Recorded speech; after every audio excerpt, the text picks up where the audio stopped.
Terima kasih sebelumnya Bapak-Bapak, Teteh-teteh, Ibu-ibu yang sudah hadir di Saung Coklat pada siang hari ini. Ya, Masya Allah suasananya dan cuacanya. Ya, sebelumnya perkenalkan nama saya Syarifona Fitriani, biasa dipanggil Fona. Saya itu backgroundnya di S1 Ilmu Gizi di IPB. Gitu. Nah, kemudian saya mengikuti kursus di dalam negeri dan di luar negeri, khususnya untuk terapi penyakit dengan menggunakan makanan. Gitu. Kalau misalnya dokter itu kan langsung menggunakan obat, gitu ya. Nah, ini kita mempelajari bagaimana makanan itu bisa menyembuhkan suatu penyakit, gitu. Mulai dari penyakit yang sederhana sampai dengan penyakit yang parah, gitu. Nah, terakhir saya mengambil sertifikasi khususnya di plant-based nutrition atau mengobati dengan makanan nabati, ya, dengan makanan-makanan atau dengan tumbuh-tumbuhan di Cornell University.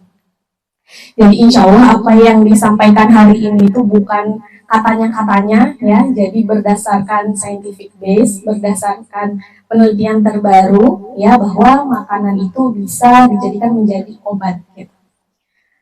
Oke, kita masuk ke materi yang pertama, ya, sehat. Apa itu sehat? Gitu ya. Kadang-kadang orang berpikir sehat itu hanya sekedar bentuk tubuh, gitu ya, proporsional dan lain sebagainya. Ini biasanya ibu-ibu sih. Kalau bapak-bapak biasanya sehat itu kuat, gitu ya, bisa beraktivitas seperti biasa, gitu. Nah, sehat itu sebenarnya lebih kompleks dari itu. Sehat itu bukan hanya dari fisik, gitu ya, tetapi juga dari mental, dari sosial, ya. Nah, dari fisik juga itu pun orang yang terlihat sehat belum tentu dia sehat sepenuhnya, gitu ya. Dalam artian kan kalau misalnya kita hanya bisa melihat fisiknya aja, gitu ya. Nah, kalau misalnya dari darahnya itulah juga menentukan apakah seseorang itu bisa dikatakan sehat. Nah, itu yang akan kita bahas di hari ini. Nah, karena itu kita perlu antisipasi, gitu ya, untuk pemeriksaan rutin, misalnya sekedar mempertahankan berat badan proporsional, gitu ya, dengan indeks massa tubuh. Kemudian kita bisa cek tekanan darah secara rutin, gitu ya, cek tensi, gitu ya.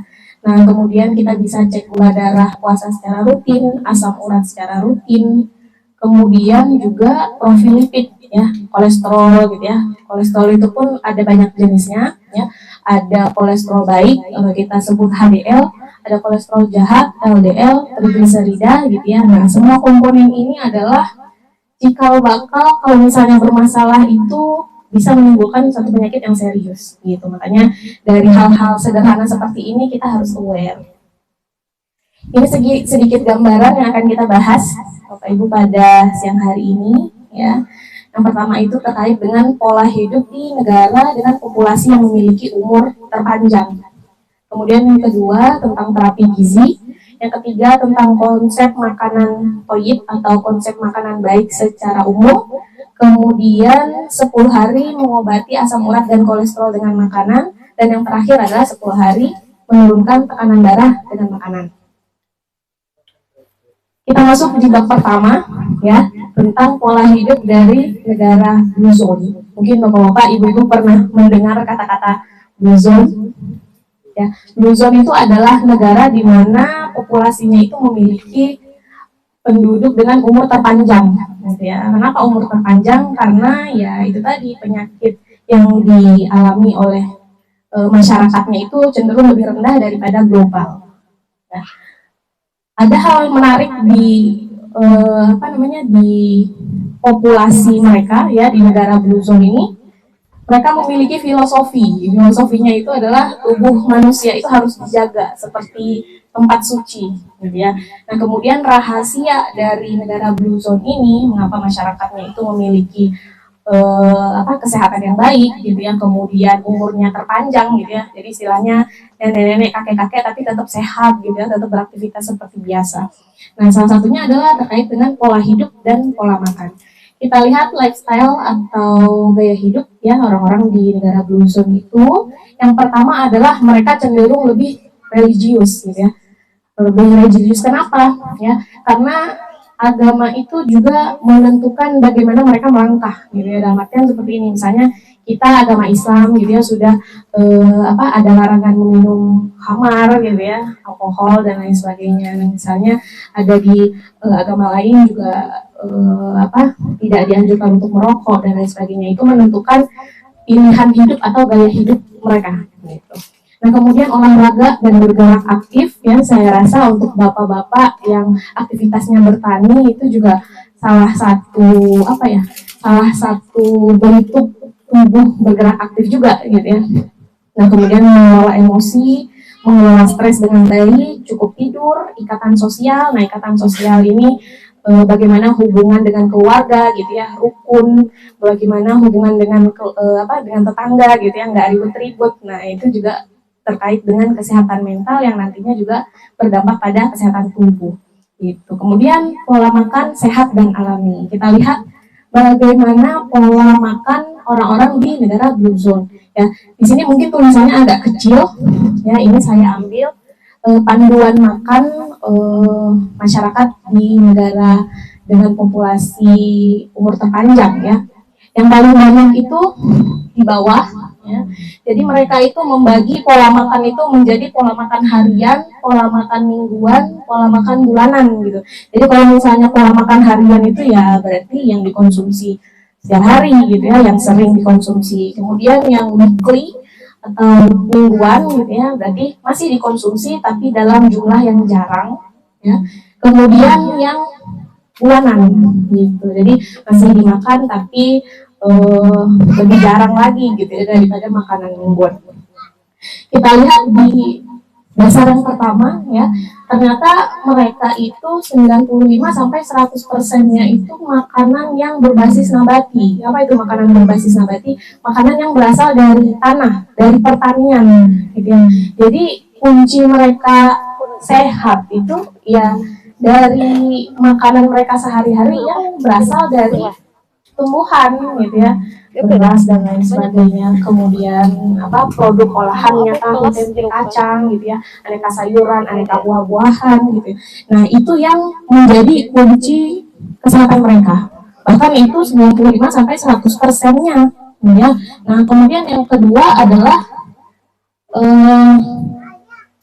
mereka itu lebih mengonsumsi makanan dengan minimal proses. Minimal proses itu dalam artian tidak terlalu banyak pengolahan ya, misalnya hanya dimasak aja gitu ya, dibikin ya, ditumis, direbus ya, bukan makanan kalengan gitu ya, bukan makanan yang berpengawet yang tahan lama gitu ya, bukan seperti itu.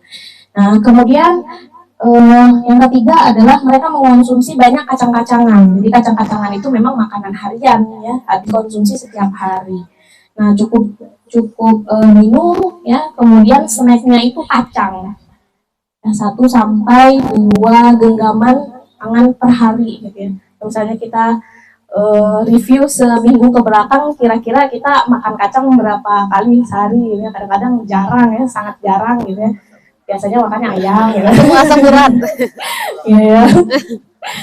Nah, jadi itu ya, makanan hariannya itu seperti itu ya, makanan yang berasal dari tanah, kemudian makanan yang lebih utuh, minumnya cukup, snacknya itu kacang gitu ya.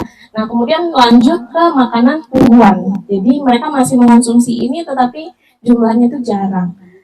Nah, paling bawah itu go easy on fish. Jadi mereka mengonsumsi ikan itu 3 kali per minggu gitu. Jadi 3 kali per minggu dalam 7 hari itu 3 hari mereka mengonsumsi ikan ya. Kemudian untuk telur juga mirip-mirip ya. Konsumsi telur itu tidak lebih dari 3 butir per minggu seperti itu. Nah, kemudian gulanya juga tidak terlalu banyak ya, masih konsumsi gula tapi tak dalam batas wajar. Nah, kemudian makanan bulanan mereka itu susu ya, susu dan daging merah. Jadi masih mengonsumsi susu, cuman tidak terlalu sering gitu ya. Nah, kemudian kita lihat ya, kenapa orang-orang ini seperti ini gitu ya? Kenapa biasanya kan kalau kita nggak ada lauk itu kayak seperti nggak makan gitu ya. tiap hari harus ada ikan, ayam gitu ya. Nah ternyata banyak penelitian yang menunjukkan bahwa pola makan seperti ini tuh lebih mudah diikuti dan juga menghasilkan apa ya, tubuh itu lebih seimbang sehatnya gitu. Kenapa? Karena makanan hewani itu mau nggak mau masih mengandung kolesterol yang pertama. Dan kolesterol yang kita konsumsi itu seharusnya tidak lebih dari 200 mg per hari. Itu tuh setara dengan 1 butir telur per hari. Itu udah cukup kolesterolnya. Nah, kadang-kadang kita makan telur itu nggak cukup 1 per hari, gitu ya, kan 3 gitu. Nah, akumulasi seperti inilah yang kadang-kadang itu membuat tubuh kita itu lebih sensitif gitu ya, lebih rentan sehingga tercetuslah kolesterol dan lain sebagainya gitu. Kalau misalnya kita makannya jarang, makannya cuma 1 gitu ya, atau nggak cuma makan sepotong ikan atau makan sepotong ayam, itu tidak seyogyanya langsung kolesterol kita tinggi sebenarnya gitu. Cuma kadang-kadang kita lupa gitu ya, makan makanan yang hewani terlalu banyak, sayurnya kadang-kadang sedikit gitu ya. Nah itu ketidakseimbangan itu yang membuat tubuh kita lebih rentan. Nah, kesehatan itu bermula dari usus. Kenapa ya? Karena di dalam tubuh kita itu bukan hanya kita yang hidup gitu ya. Sel-sel hidup gitu ya. Bahkan di dalam usus itu banyak mikroba ya. Banyak mikroba, banyak bakteri ya, yang mereka itu ikut tumbuh di dalam usus kita ya. Bukan hanya bakteri baik aja yang ada ya. Bakteri dalam tanda kutip bakteri jahat pun ada ya. E. coli pun ada yang menyebabkan yang menyebabkan diare ya. Tetapi mereka tidak langsung dorman ya, istilahnya dorman gitu. Nah, semua mikroba atau mikrobiota usus ini perlu diberi makan. Makanannya itu apa? Yaitu sayuran tadi ya, sayuran, produk-produk nabati. Nah, kita itu perlu hasil akhirnya. Jadi bakteri ini namanya probiotik ya. Kita kasih makan ya, mereka butuh prebiotik. Prebiotik itu dari berbagai jenis tumbuhan gitu ya. Nah, kita itu perlu produk akhirnya, hasil dari probiotik memakan prebiotik. Nah, itu yang berperan dalam proses metabolisme tubuh. Ya, apa saja? Mereka itu bisa melapisi sel usus. Jadi kalau misalnya ada orang yang MAH, ya, ada orang yang GERD, itu berarti ketidakseimbangan ususnya itu, gitu ya. Produk hasilnya itu tidak bagus gitu. Bisa jadi karena mereka probiotiknya kurang atau prebiotiknya kurang. Nah, kemudian dengan mikrobiota ususnya bagus, maka sistem kekebalan juga bagus. Kemudian meningkatkan fungsi hati juga, meningkatkan sensitivitas insulin juga, mencegah gula darah meningkat gitu ya, mencegah kanker dan lain sebagainya. Nah, makanya sehat itu ya bermula dari apa yang kita konsumsi. Kemudian kita lanjut tentang anti-aging dan terapi. Gitu ya. Apa itu agingnya? Penuaan ya. Jadi tubuh kita itu setiap hari kan terpapar ya, terpapar dalam artian terkena paparan dari luar ya, ada polusi lah, kemudian panas, panas matahari ya, kemudian dari makanan yang kita konsumsi yang mungkin tidak 100% higienis. Nah, semua akumulasi itu membuat perubahan di tubuh kita gitu.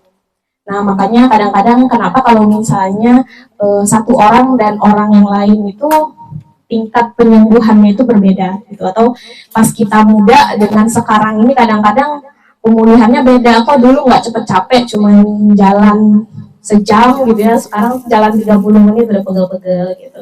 Nah, itu adalah salah satu tanda tadi gitu ya, adanya sensitif gitu ya, tubuh kita sensitif. Nah, sebenarnya di tubuh kita itu ada sistem detoksifikasi atau penyembuhan sendiri gitu ya, atau kita sebutnya bahasa kerennya autofagi. Nah, autofagi itu dia proses mendaur ulang komponen yang tidak perlu lagi di tubuh kita ya, sehingga dia bisa menyembuhkan dirinya sendiri. Nah, kemudian ada di sini enzim namanya. Enzim ini dia berperan untuk meningkatkan proses detoksifikasi tadi gitu. Jadi kalau misalnya mau tubuh kita itu tidak rentan sakit gitu ya, cepat untuk meregenerasi dirinya sendiri, ya ini kita harus meningkatkan enzim ini. Bagaimana caranya? Ya, cara yang pertama itu adalah dengan berpuasa. Berpuasa banyak jurnal-jurnal memang puasa ini digunakan untuk terapi ya, walaupun berpuasa di sini memang durasi jamnya sedikit lebih lama dari puasa kita pada umumnya ya, puasa Senin Kamis ya. Ya, tapi kalau misalnya puasa Senin Kamis pun itu sudah cukup baik gitu ya. Nah, di sini yang mengaktifkan si enzim tadi itu puasanya itu lebih dari 16 jam. Lama ya, atau kita sebutnya intermittent fasting. Nah, kemudian yang kedua, bagaimana caranya? Nah, cara kedua adalah olahraga ya. Jadi enzim tadi itu bisa diaktifkan kalau tubuh kita genting, dalam artian gimana ya bahasanya? Kekurangan bahan bakar. Nah, enzim itu bisa diaktifkan ketika tubuh kita kekurangan bahan bakar. Ya, caranya kalau nggak puasa, olahraga gitu ya. Ada dua cara itu. Nah, kemudian ada pertanyaan, nggak mau puasa misalnya, nggak mau yang capek-capek gitu, ada nggak sih makanan gitu ya? Kalau makanan kan kita langsung makan gitu ya, selesai gitu. Ada ya, ada makanan-makanan tertentu yang dia itu meningkatkan autofagi tadi sehingga bisa detoksifikasi di dalam tubuh gitu. Apa zatnya ya? Zatnya itu namanya spermidin. Spermidin ini ditemukan di tubuh manusia ya, sebenarnya di tubuh kita itu ada gitu, cuman di usia 50 ke atas kadarnya itu berkurang, makanya semakin menua lah istilahnya itu, regenerasi tubuh kita itu berkurang gitu ya, pemulihannya tidak secepat dulu. Kita bisa mendapatkan si zat ini, si spermidin ini di dalam makanan ya, alhamdulillahnya. Nah, dan penambahan spermidin ini bisa diperoleh manfaatnya bahkan kalau kita konsumsinya di usia lanjut gitu. Jadi kan ini makanan ini untuk meningkatkan detoksifikasi tadi ya. Nah, kadang-kadang orang berpikir kalau misalnya udah tua kayaknya makan sehat nggak akan berpengaruh deh gitu. Paling yang muda-muda aja gitu, udah tua mah nggak akan ngaruh gitu ya. Tapi tidak ya, tidak seperti itu. Jadi si spermidin ini kalau misalnya kita makan walaupun usianya sudah lanjut itu tetap ada manfaatnya gitu. Nah, inilah yang digunakan industri farmasi untuk membuat suplemen gitu ya. Bisa di-searching nanti ada namanya suplemen spermidin ya, dan harganya itu mahal ya. Padahal kita bisa menemukan zat ini di makanan apa saja gitu ya. Nah, ternyata zat paling banyak spermidin itu di tempe, Bapak Ibu. Di tempe itu paling banyak. Karena kita tempe gitu ya. Yang tempe setiap hari, gitu ya. Harganya murah gitu ya. Jadi tahu tujuannya. Spermidinnya banyak ternyata. Tempe. Kalau kita banyak makan tempe, jangan digoreng. Detoksifikasinya jalan terus gitu ya. Nah, ini 100 gram ya, 100 gram tempe itu mengandung 9,7 miligram. Kita lihat di sini, nah ini satu kapsul dia spermidinnya 10 miligram sama. Ini harganya 300 sampai 500.000 satu botolnya. Nah, kita bisa beli tempe aja gitu ya. Dengan 1 juta spermidin suplemen. Nah, itu yang digunakan oleh industri farmasi gitu lah ya. Harganya murah gitu ya, 10.000 gitu ya, udah dapat banyak. Nah, kemudian yang kedua ada di jamur ya, aneka jamur ya. Kalau natto ini produk fermentasi ya, kayaknya di kita agak jarang. Kemudian mangga ya, ada mangga, edamame, kacang polong, kacang kedelai, selada, jagung, brokoli, ya, kembang kol, kacang merah. Nah, makanan-makanan ini mudah ditemui, padahal manfaatnya itu lumayan besar gitu ya. Tadi untuk proses penyembuhan itu bekerja maksimal. Ya, kalau misalnya lagi sakit-sakit gitu ya, masukkan makanan-makanan ini sehingga dia itu fungsinya bisa meningkatkan proses regenerasi tadi. Gitu. Tapi pengolahannya juga harus bagus. So, kalau misalnya tempenya digoreng minyaknya hitam ya sama aja gitu ya, kalah nanti spermidinnya. Nah, kemudian tadi kita sudah bahas makanan yang meningkatkan proses regenerasi sel atau meningkatkan penyembuhan. Nah, kita bahas yang menghambat autofagi atau yang menghambat proses detox tubuh gitu ya. Apa ya? Yang pertama itu adalah asupan lemak jenuh ya. Asupan lemak jenuh itu gorengan ya. Gorengan terutama yang dimasak di minyak yang hitam, di minyak yang dipakai berulang. Kalau misalnya kita bikin sendiri di rumah ya mungkin tidak terlalu seberpengaruh ini gitu ya. Nah, ada yang namanya akrilamida, Bapak Ibu. Akrilamida itu adalah zat karbohidrat yang terbentuk ketika dia terkena panas gitu. Nah, zat ini kalau misalnya dikonsumsi terus-menerus ya proinflamasi. Makanya kenapa ada anak-anak muda zaman sekarang mungkin karena kesibukan gitu ya, makannya itu padahal simple ya, cuma beli pecel lele gitu. Nah, pecel lelenya beli di luar, minyaknya gorengnya hitam seperti ini gitu ya, pas dicek ternyata asam urat atau kolesterolnya tinggi gitu ya, padahal masih makan sayur gitu ya. Nah itu kadang-kadang hal-hal sederhana itu yang bisa membuat tubuh kita tuh lebih rentan gitu ya. Nah kemudian ada pertanyaan, terapi gizi apakah makanan itu seberpengaruh itu gitu ya, masa sih makanan bisa nyembuhin gitu ya. Nah, apakah pola makan itu bisa digunakan untuk terapi? Ya, sebenarnya ilmu ini itu bukan ilmu baru, ya Bapak Ibu.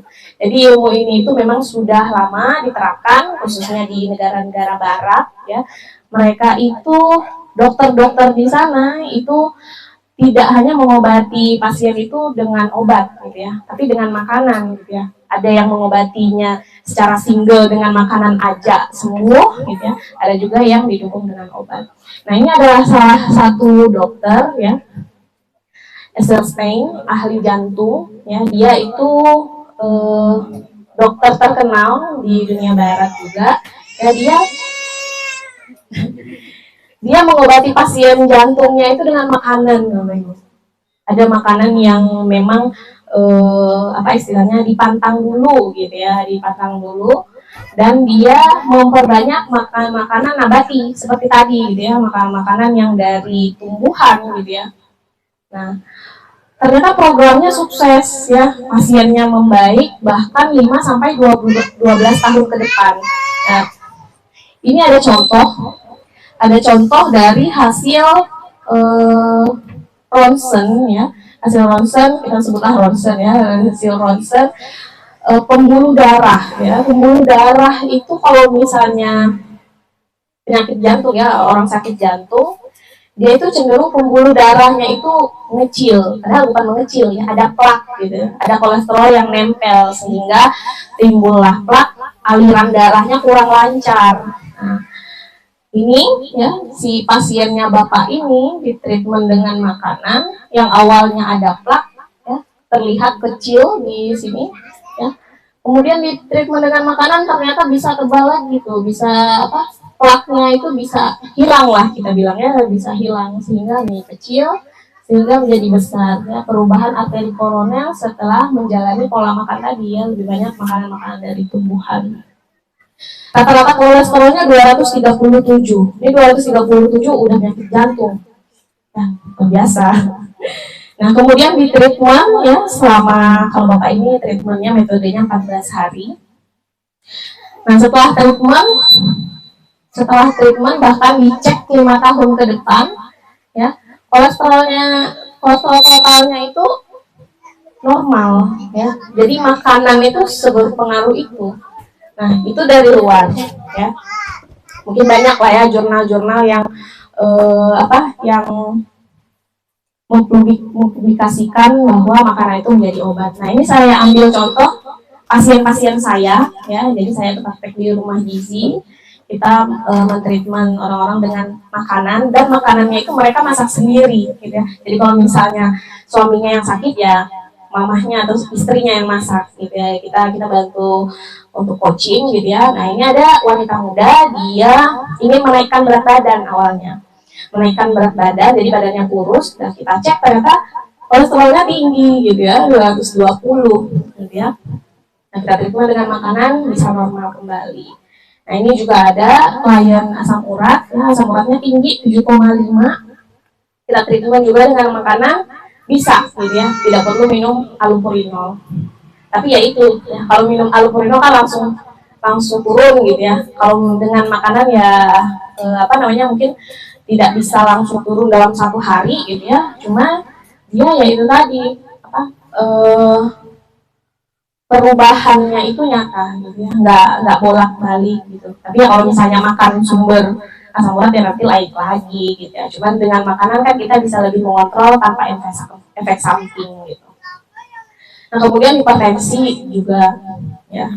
Hipertensi tekanan darah awalnya 140 ya, hipertensi 1 kita treatment dengan makanan bisa optimal lagi normal. Itu. Kemudian ada kasus fatty liver juga, Bapak usia 54 tahun ya. Kebetulan Bapak ini klien dari Malaysia.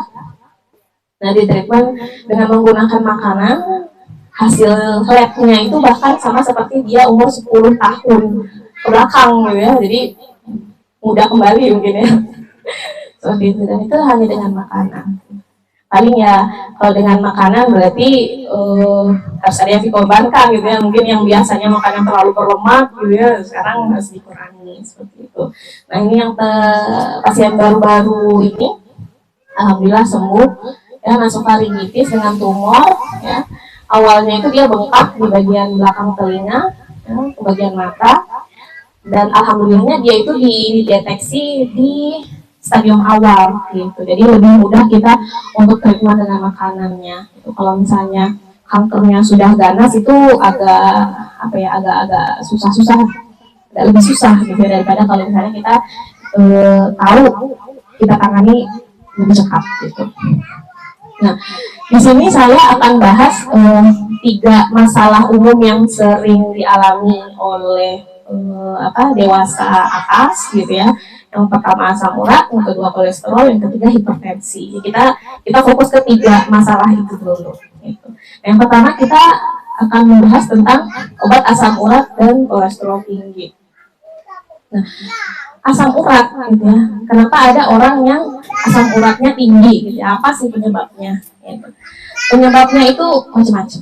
Ya, hiperuresimia atau asam urat tinggi itu bisa disebabkan yang pertama karena pola makan, yang kedua karena obesitas, yang ketiga itu genetik. Kalau genetik itu sebenarnya di textbook itu tulisannya genetik, gitu ya. Padahal sebenarnya bukan karena gen ya, lebih kepada kebiasaan makan di keluarga tersebut gitu, dan obat-obatan tertentu. Nah, pola makan seperti apa yang dia meningkatkan asam urat? Ya, meningkatkan asam urat. Pertama adalah pola makan yang tinggi purin namanya, tinggi purin dan tinggi kolesterol. Jadi purin dan kolesterol itu dia kayak sohib gitu ya, sobat karib gitu. Jadi kalau misalnya kita terlalu banyak makan kolesterol yang tinggi gitu ya, nah asam urat itu biasanya dia ngikut gitu. Nah, asam urat itu dia ada yang bergejala dan ada yang tidak gitu ya. Dalam artian seperti ini, ada yang dia asam uratnya tinggi tapi tidak memunculkan gejala gitu, jadi kayak nggak rasa apa-apa gitu ya, padahal pas dicek asam uratnya tinggi gitu. Dan ada juga yang bergejala. Kalau gejalanya itu biasanya dia sakit di bagian tungkai, kemudian di antara sendi, kemudian kalau misalnya lebih parah itu dia bisa bengkok sendi ya, jadi tangannya itu ada pengapuran gitu ya, atau kita bilang radang sendi ya, gout artritis, rematik, ya itu seputaran sini awalnya gitu. Nah, kita harus tahu kadar normal asam urat untuk wanita itu maksimal 6. Kalau laki-laki itu 7 ya. Nah, terus ada pertanyaan ini yang banyak ditanyakan pasien saya gitu ya. Kak, benarkah kalau misalnya kita asam urat tinggi itu penyebabnya sayur gitu ya? Sayur hijau, banyak makan kacang-kacangan gitu ya. Apakah benar seperti itu gitu ya? Ternyata itu mitos ya, itu mitos yang nggak tahu nih siapa oknum yang menyebarkan gitu ya. Nah, jadi Bapak Ibu, sayuran ya, sayuran dan kacang-kacangan itu tidak menyebabkan asam urat. Tidak ada satu jurnal pun yang menyebutkan bahwa asam urat itu disebabkan oleh kacang-kacangan dan sayuran hijau. Nah, tadi kan saya bilang asam urat itu disebabkan oleh dia tinggi purin ya. Purin itu adalah kandungan yang ada di dalam makanan ya. Purin itu adalah hasil dari pemecahan materi genetik. Jadi nggak ada satu diet pun yang bebas purin gitu ya. Dalam artian seperti ini. Makanan itu ada yang kategorinya purinnya rendah, ada yang kategorinya purinnya sedang, ada yang kategorinya purinnya tinggi gitu. Nah, hipotesis dari ilmuwan dulu gitu ya. Oh ya udah, berarti semua makanan yang purinnya tinggi itu menyebabkan asam urat gitu ya, termasuk yang kategori sedang gitu ya, termasuk sayur dan kacang-kacangan dong gitu. Berarti nggak boleh makan dong gitu. Padahal itu stigma yang salah gitu. Jadi tidak ada bukti ilmiah pun yang menyatakan bahwa sayuran hijau dan kacang-kacangan itu menyebabkan asam urat. Justru ya, sayuran hijau dan kacang-kacangan ya, termasuk di dalamnya itu brokoli ya, itu tuh memiliki efek perlindungan terhadap asam urat itu. Nah, malah